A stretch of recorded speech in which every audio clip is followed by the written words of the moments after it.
Hey guys, I'm Anna, and today I'm going to show you how to fix Squarespace mobile app not working. So first of all, you need to make sure you're running the latest version of the app. Open up App Store on your device, and then tap on this search icon in the bottom right corner.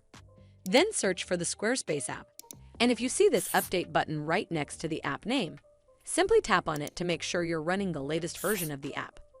But if you still encounter this issue, then you need to clear App Cache. Go to your device settings and then scroll all the way down to General and tap on it. Then tap on iPhone Storage.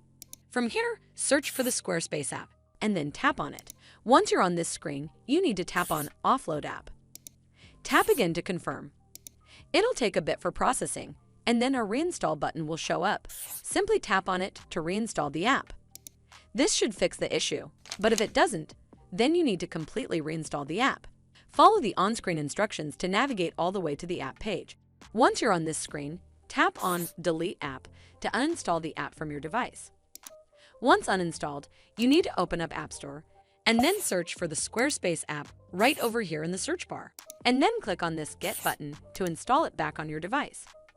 Hopefully, this will fix the issue, and if it did, then make sure you give this video a super thanks by clicking on this heart icon to help support the channel, and don't forget to hit that subscribe button. We'll see you in the next one.